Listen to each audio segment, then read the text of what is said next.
IPO. 나 그건 것 같아. 앞으로 무슨 토크쇼 나가면은 그 질문 그건데, 유정수에게 IPO란? 뭐 이렇게 마지막 인사로. IPO를 하고 싶어요. 왜냐면 해야 돼.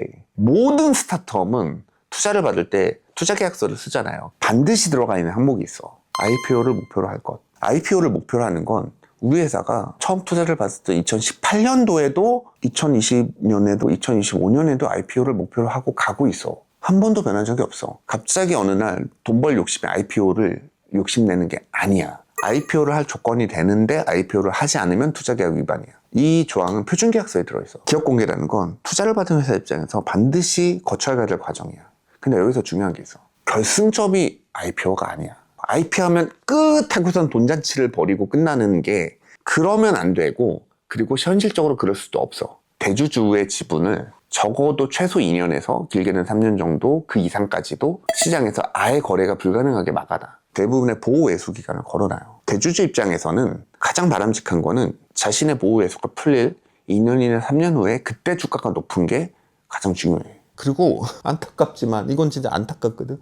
우리 회사 상장도 단기적인 일이 아니야. 뉴스에 뭐 내년 상장 이렇게 막 써져 있던데, 아 내년 상장 제발 좀 시켜줘. 하고 싶다 정말. 상장 내년을 목표로 두고 있지 않아요. 빨라야 내후년. 어쩌다가 우리나라가 스타트업이 IPO를 목표로 한다는 게 지탄받을 내용이 되었는지 모르겠는데, 대한민국에서 앞으로 어떤 스타트업도 탄생하지를 않기를 바라시는 거랑 똑같아요. 상상력을 이제 발휘하시다 보니까 슈카님이 우리 회사 주식을 갖고 있다. 그걸로 용감하게 누가, 그것도 구독자가 몇십만인 분이 영상까지 찍으셔서 유튜브에 올렸어. 저 큰일 나십니다. 회사에 대해 엄청난 피해를 끼칠 수 있는 허위사실이잖아. 슈카님은 한 주도 우리 회사 주식을 가지고 있지 않아요. 아, 뭐 뒤로 줬겠지. 아니 그렇게 만만한 회사는 아니야. 우리 회사가 이게 말이 앞뒤가 안 맞잖아. 상장을 준비한다며.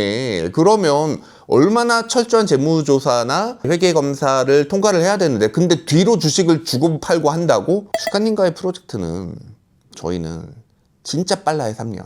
이 성과가 나려면 10년 정도는 있어야 되지 않을까? 라고 생각을 하고 한 거예요. 근데 지금 이걸 닫았잖아. 우리가 안타깝게도 지금 닫았잖아요. 네, 어쩔 수 없이 닫았어요. 그냥 이거 통해서 알게 된 거는, 아 진짜 슈카님 힘들겠다? 우리 딱 파업 8일 했거든?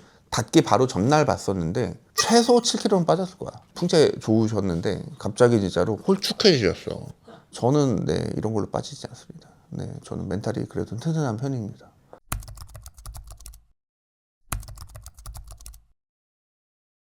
무리를 일으키면 죄송하고요. 그러니까 뭔지는 알겠어요. 진짜 저렇게 얘기해도 되나 싶을 정도로 솔직한 얘기를 들으시길 원하실 것 같아요.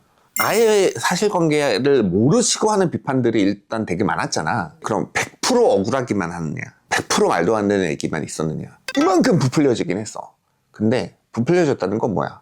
뭐가 있긴 있었다는 거야. 부풀려진 모든 것들을 거품을 걷어내고 나서 내가 생각해 보니까 이 안에 알맹이가 있더라고. 우리가 시작했을 때 똑같은 가격에서 똑같은 행위를 했었어도, 저렴하고 품질 좋은 빵 팝니다 하면서 베이커리 ETF 오픈했습니다. 그러면은 똑같은 비난이 있더라도 훨씬 덜 했을 수도 있다고 생각해. 근데 팬들한테 공짜로 서비스 하나 보다 그러고서 아무도 신경 안 쓸 수도 있을 것 같아. 근데 그 앞에 우리가 빵값 정상화라는 단서를 달았잖아. 이 말은 뭐야? 사회적인 어떤 무브먼트일 수밖에 없는 거지. 그렇게 읽을 수밖에 없는 태생적인 단초를 우리가 제공했어. 이거는 부정할 수 없는 것 같아. 그 운동이 뭐가 나쁘냐 좋으냐는 그거는 이제 의견의 차이가 있는 거고, 일단 그 말을 하는 순간부터 논란의 여지가 된다는 거는 부정할 수 없는 사실인 거야. 그리고 두 번째, 너네만 할 수 있는 걸 했잖아. 유명 유튜버가 자체 플랫폼으로 광고했기 때문에 광고비가 안 들었다고 하더라도 다른 사람이 그 플랫폼을 광고를 하면 엄청난 돈을 내야 되는 거잖아. 글로설이 갖고 있었던 장소라던가 특성들, 사람들이 잘 모르시니까 대자본의 후원을 받았다 이렇게 얘기를 하시는 분들이 있는데, 과장된 부분은 있어도 아예 없는 말들은 아닌 거야. 맞는 지적들이야. 빵값을 정말 니네가 낮춘다면 니네만 낮춰서 되는 게 아니잖아. 그럼 다른 분들도 낮춰야 되잖아. 이윤을 보전하면서도 가격을 낮출 수 있는 그런 다른 비용들을 줄여줄 수 있는 방법을 너네가 알려줘야지 이게 의미가 있지. 근데 아예 모르시는 부분이 있어. 그러니까 이거는 틀린 게 아니라 모르시는 부분인 거야. 뭐냐면 한 달에서 길면 2달까지는 한다 그랬었거든. 근데 그 2달이 꼴이 아니야. 최종 결론은 빵값을 내리는 게 최종 결론도 아니야. 제빵시장에 파이를 키우는 거, 제빵시장을 더 활성화시키는 거, 이게 최종 목표야. 이 목표를 이루기 위한 결과값이 이 팝업인 줄 사람들이 착각을 하는데, 이후에 절정과 결말이 있는데 이 절정과 결말은 아직 시작도 안 했어. 보여준 적도 없어. 이야기한 적도 없어. 거기를 위해서 가기 위한 수단 중에 하나로 우리는 가격을 낮추고 수요를 높이는 과정이 필요했을 뿐이고, 얼마의 가격까지 우리가 가격을 내릴 수 있고 그랬을 때 소비자의 만족도를 유지할 수 있는지, 시장의 적당한 가격과 적당한 맛의 퀄리티, 그래서 최종적으로 만족도라는 넓이가 최대 넓이가 되는 지점을 찾으려고 했던 거야. 그거를 위한 테스트였어. 가격도 계속 변동이 있을 거였어. 가격 변동이 있다는 얘기가 매장 곳곳에서 써있고, 우리가 오픈하기 전에 슈카님이 방송할 때도 가격이 오를 가능성이 높다. 똑같은 제품인데 그냥 어느 날은 1,100원에 팔고 어느 날은 1,500원 팔고 이러겠다는 게 아니었고, 재료를 더 많이 넣어보고, 그래서 가격도 당연히 올라가고, 근데 가격이 올라간 거에 비해서 대중들의 효용은 그만큼 높아지지 않았네? 그러면 다시 이걸 낮추고, 퀄리티를 낮추고 가격을 낮췄을 때 대중들의 만족도가 또 높아지는지, 그러기 위해서 990원 소금빵과 1290원 소금빵 두 가지 소금빵이 따로 있었던 거야. 300원이라는 가격이 인상됐지만 그만큼 재료가 마가린과 버터를 섞어 쓴 것과 순수 버터로만 만든 거, 똑같은 상황에서 두 개를 팔았을 때 무엇이 더 먼저 소비자의 선택을 받아서 팔리는 시간의 차이를 두고 대중들의 선택을 난 기대하려고 그랬었거든. 그리고 두 번째로 맛에 대한 평가가 올라왔을 때 어떤 게 더 만족도가 높은가. 실제로 그래서 무슨 결과를 얻었냐, 흙탕물이 됐어. 변인 통제가 안 됐어. 990번 소금빵이 온갖 언론을 다 도배하면서 나도 그 990번 소금빵 한번 먹어보자, 990번이도 얼마나 맛을 내는지 한번 먹어보자. 첫날 하루의 결과만 의미가 있었어. 매장에 써있어. 마가린과 버터가 같이 들어간다. 그리고 여기는 버터만 들어간다. 버터가 들어있는 1290번 소금빵이 더 많이 나갔어. 그리고 더 빠르게 나갔어. 소비자들은 300원 더 내가 비싸게 주더라도 더 좋은 재료로 돼 있는 제품을 더 선호한다. 한 달은 했어야 우리가 의미 있는 데이터를 모아서 단가를 낮추는데 쓰였을 텐데, 근데 그러지 못했던 것에 대해서 되게 아쉬움이 있다.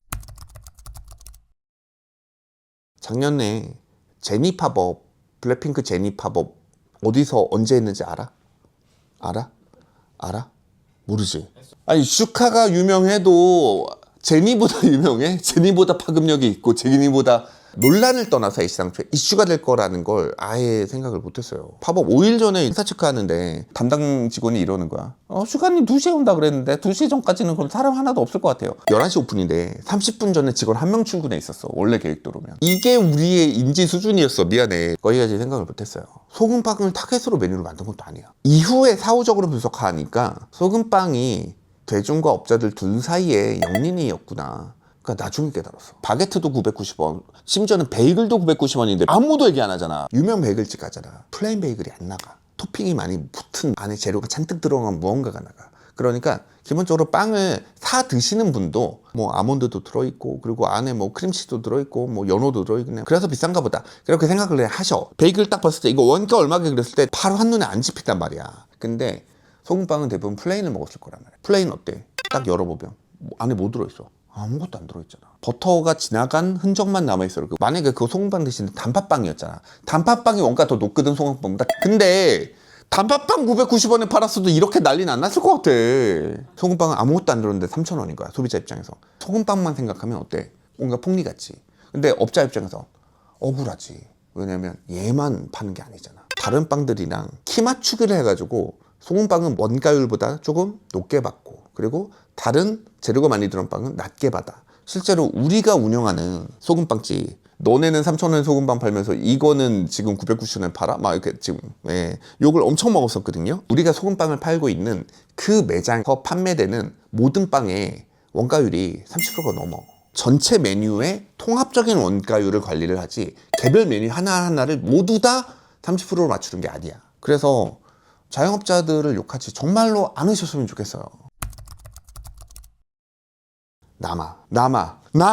내가 남는다고 몇 번을 얘기해. 내가 남는다고. 장사하는 사람이 저희 안 남고 팔아요 이 얘기는 해도 저희 남는다는데, 장사하는 사람이 남는다는데 왜 그걸 안 믿어줘. 인건비, 임대료 다 포함했습니다. 포함했다고. 이것도 몇 번을 얘기해. 내 영상도 보지 않고 기자 쓴 그 기자님들 포함했다고. 그것도 오해하시는 분들이 있다고. 팬심이라고 했다가 사업이라고 했다가 뭐냐 도대체 정체가. 제발 영상을 제발 끝까지 봐줘. 팬심이었는데 3년 전이면 안 했다. 왜냐면 사업성이 없기 때문에. 팬심으로 같이 하고 싶었는데 그 슈카님이 말하는 게 사업성까지 있었기 때문에 우리가 이미 만들려고 했었던 저가 브랜드와 컨셉이 같은 거를 꿈꾸시고 있었기 때문에 그래서 이거를 같이 할 수 있었던 거야. 그럼 저가 브랜드니까 당장의 수익률이 높진 않아. 그런데 이게 파이가 커졌을 때 수익을 남길 수 있는 거야. 제빵 시장이 커지지 않으면 우리는 수익이 남지 않는 구조야. 그리고 이 전체 파이를 키워야 돼. 애시장초에 이런 숙명을 타고난 브랜드인 거야. 지금 우리 본분을 잊었습니다. 구독자 10,000명 이벤트 10,000명에게 감사드리고 영상을 봐주신 분들에겐 너무 감사하고요. 그리고 욕하시는 분도 이해합니다. 욕하시고 싶으면 좀 기분이 좋아하신다면 마음껏 욕하십시오. 근데 거의 사실 구독, 좋아요 부탁해요.